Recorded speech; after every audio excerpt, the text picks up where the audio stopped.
Are halibut bycatch numbers even accurate? To dig a little bit deeper into this topic, this week we're going to continue talking about halibut bycatch, this time focusing on deck sorting.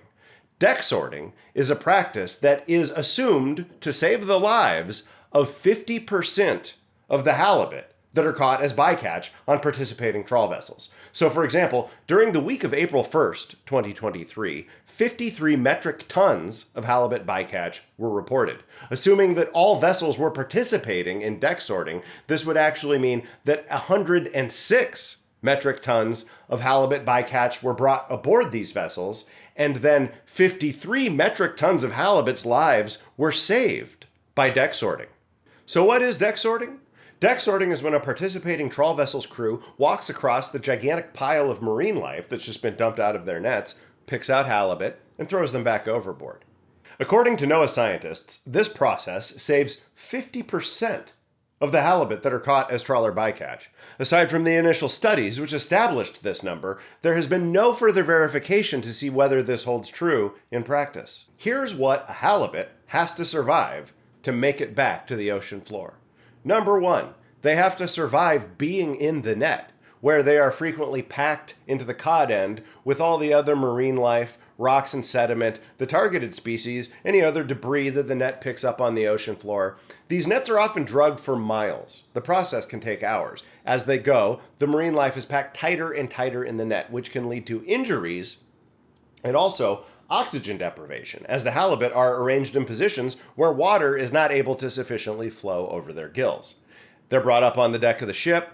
If they survive being without oxygen for as much as 30 minutes, then they're tossed back into the water, where they need to make it back to the ocean floor. However, pods of orcas and other marine predators have noticed that there's a lot of food coming off of trawl ships, and they've been known to follow them around, gobbling up whatever gets tossed back into the ocean.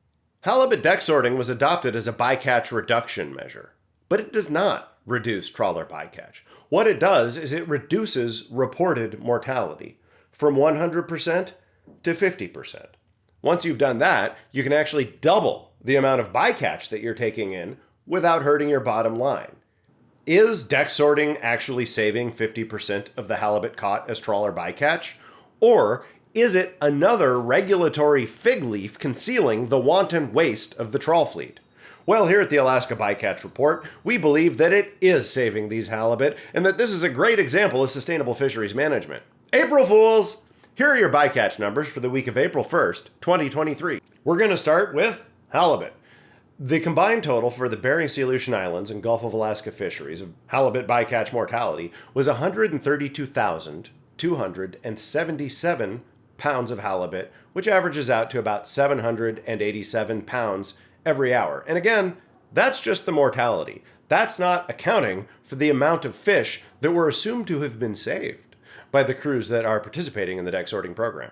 Now, on to salmon. In the Bering Sea, Aleutian Islands fishery, the trawl fleet destroyed 375 Chinook salmon during the week of April 1st. Meanwhile, in the largely unobserved Gulf of Alaska fishery, an additional 139 Chinook salmon were destroyed.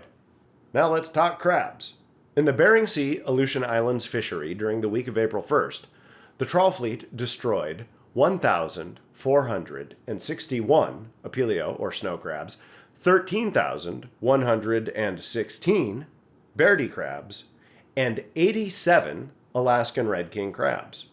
That's all for this week, folks. We'd like to thank you so much for watching. We'd like to thank NOAA for providing the data that we use in the Bycatch Report. And of course, we'd like to thank the hardworking crews of those trawl vessels out there on deck, sorting those halibut and saving 50% of them. Until next week, I'm Paul Jones, and this is the Alaska Bycatch Report.